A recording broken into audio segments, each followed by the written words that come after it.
사도행전 4장 32절 말씀을 같이 보시겠습니다. 믿는 무리가 한 마음과 한 뜻이 되어 모든 물건을 서로 통용하고 자기 재물을 조금이라도 자기 것이라 하는 이가 하나도 없더라. 아멘. 주의 백성들이 한 마음이 되고 한 뜻이 되는 것, 그게 하나님 보시기에 가장 아름다운 줄 믿습니다. 오늘 본문은 그래서 짧지만 아름다운 교회의 모습, 그리고 우리가 소망해야 되는 성도의 모습을 보여주기 때문에 이 말씀을 통해 우리를 향하신 하나님의 마음을 좀 나눠보는 시간이 될 수 있기를 원합니다. 한 마음이 되고 한 뜻이 된다는 것은 참으로 귀한 일입니다. 창세기 2장의 18절 말씀을 보시면 여호와 하나님이 이르시되 사람이 혼자 사는 것이 좋지 아니하니 그렇게 말씀하셨어요. 그러면서 이제 하와를 지으시는 거죠. 믿음의 배우자, 믿음의 가족이 되고 믿음의 친구가 되고 누군가 함께할 신앙의 동역자가 있다는 것은 그래 참 복된 일입니다. 그렇기 때문에 우리가 이 하나님 안에서 믿음으로 연합된 아름다운 가정들이 되게 주시옵소서. 하나님 안에서 한 마음으로 한 뜻으로 주님을 기뻐하고 섬기는 교회가 되게 인도해 주시옵소서. 우리가 그런 믿음의 가정들과 교회로 대한민국이 가득 채워져 가기를 기도해야 될 줄 믿습니다. 왜냐하면 우리가 사는 시대가 이런 시대이기 때문에 그래요. 23년도 8월자 경향신문 보도에 이런 기사가 하나 실린 게 있어요. 인구가 3년 연속 줄었는데 가구 수는 늘었다. 1인 가구 1000만 시대 눈앞. 이게 기사의 제목이었습니다. 이 기사 제목 속에 우리가 사는 시대상이 고스란히 다 들어있다고 생각합니다. 사람이 살다 보면 어쩔 수 없이 혼자서 이렇게 살게 되는 경우도 있지 않습니까? 선택의 여지가 없어서 혼자 사는 분도 계시지만, 그러나 요즘은 진짜 많은 경우에 다른 사람하고 아니면 다른 가족하고 함께 지내는 게 어려워서 자기 혼자 사는 경우가 생각보다 많습니다. 가정이나 직장에서만 다른 사람하고 어울리고 함께 지내는 게 힘들어서 독립해서 따로 살고 그래서 1인 가구가 되는 경우가 있느냐? 그렇지 않아요.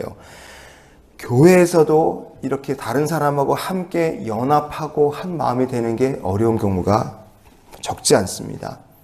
성도들이 주님 안에서 하나됨으로 즐겁고 아름다운 신앙 공동체 안에서 신앙생활하는 경우도 많죠. 그러나 간혹 가다 보면 분열하는 교회도 있고 다투는 교회도 있고 서로 싸우는 교회들이 있습니다. 그래서 한마음 한뜻이 되지 못하는 교회가 생각보다 많아요.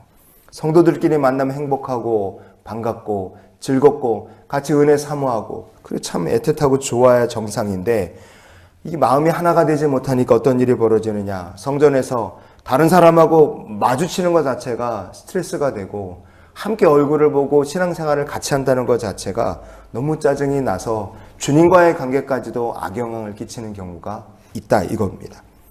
초대교회의 모습을 왜 성경은 우리에게 이렇게 보여주겠습니까? 우리에게 주시는 하나님의 마음이 여기 담겨 있겠죠. 초대교회 성도들 물건을 통용하고 서로 은혜를 사모하며 믿음의 공동체가 됐던 그들도 다 달랐던 사람들입니다. 서로 가만히 은혜가 아니면 다 불편해서 같이 못 있을 사람들이었을 거예요. 그런데 그들은 극복했습니다. 어떻게 극복했겠습니까? 우리에게도 똑같은 과제죠. 성경 말씀은 우리에게 이런 길이 있다고 말씀합니다. 시편 133편의 1절 말씀을 같이 보시겠습니다. 보라, 형제가 연합하여 동거함이 어찌 그리 선하고 아름다운고. 아멘. 말씀해 보시면 동거함이라는 말씀이 있어요. 이 동거함이라고 번역된 히브리어 본문이 세베트라는 말입니다. 이 세베트라는 말은 live together, 함께 산다 이런 의미가 있어요. 그러나 그런 의미만 있느냐? sit together, 같이 앉는다, 한 자리에 함께 앉는다 이런 의미가 이 말에도 있습니다. 그러니까 정리를 해보면 하나님께서 보시기에 참 아름답고 선하고 귀한 일은 무엇인가? 전에는 생각도 다르고 살아온 인생도 다르고 추구하는 바도 다르고 원하는 것도 다른 사람들이지만 다 다르고 가치 있는 것이 불편하고 아름답지 않았던 사람들이 하나님을 예배하기 위해서 함께 둘러 앉아서 주님을 예배하는 그 모습을 하나님 보시기에 그게 가장 선하고 아름다운 모습이라고 성경이 말씀하고 있는 줄 믿습니다. 성전에 올라가는 노래라 그랬잖아요. 어떤 사람들이 성전에 올라갔겠습니까? 이스라엘의 12지파죠. 이스라엘은 그런 면에서 보면 연합하기 쉽지 않은 나라였어요. 왜냐? 야곱의 12아들 12지파로 이루어진 나라지만 12지파 12아들의 엄마가 넷이었다 이거예요. 배다른 형제들끼리 섞여 있으니까 우리가 말씀을 봐도 형제들 사이에 갈등이 실제로 칼 들고 싸우고 죽고 죽이는 일들이 있었다 이거예요. 게다가 애굽에서 400년 지내는 동안에 애굽의 사상, 애굽의 우상 숭배 같은 것들이 섞여 들어왔죠. 출애굽할 때 많은 잡족들이 같이 나와서 함께 섞였죠.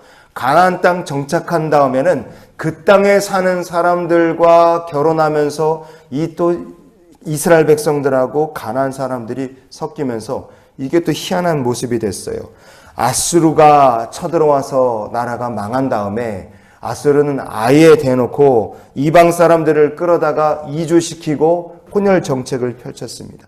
그 가운데서 사마리아 족속들이 생겼죠. 바벨론 포로에 끌려갔다가 온 사람들하고 바벨론 포로 기간 동안에 이스라엘 땅에 남아있던 사람들하고요. 갔다 왔더니 이 두 그룹이 서로 생각이 다르고 갈등이 있었어요. 그러니까 성경 말씀을 보면 어떻습니까? 이스라엘 백성들이 하나가 된다는 게 결코 만만한 일이 아니었다는 것을 볼 수 있습니다. 그런데 연합한다는 게 쉽지 않음에도 불구하고 생각 다르고 서로 어떤 경우는 미워하기까지 했던 그들을 어떻게 하나가 되게 하셨는가? 여러분, 그것은 그들을 묶고 동거하고 연합하게 만든 힘이 바로 하나님 앞에 함께 앉아 드리는 예배였던 줄 믿습니다. 함께 앉아서 하나님을 예배하는 것, 거기서부터 함께하지 못하고 하나 되지 못하고 연합되지 못했던 문제들이 해결돼 나가는 실마리가 될 줄 믿습니다. 아름다운 모습, 예배드리는 그 모습이죠. 여러분, 그래서 우리가 이런 기도로 오늘 하루의 삶을 살기 원합니다. 하나님, 함께 앉아 하나님을 예배하는 믿음의 가정이 되게 하여 주시옵소서. 분열이 일어나는 곳이 있고 다툼이 있어서 한 마음이 되지 못하고 하나 되지 못하는 가정도 있고 부부도 있고 부모 자식 간도 있고 교회도 있습니다. 그러나 함께 예배드릴 수 있다면, 함께 기도할 수 있다면 하나님께서 우리에게 주시는 치유가 나타나고 부흥의 역사가 나타나게 될 줄 예수님 이름으로 축원을 드립니다.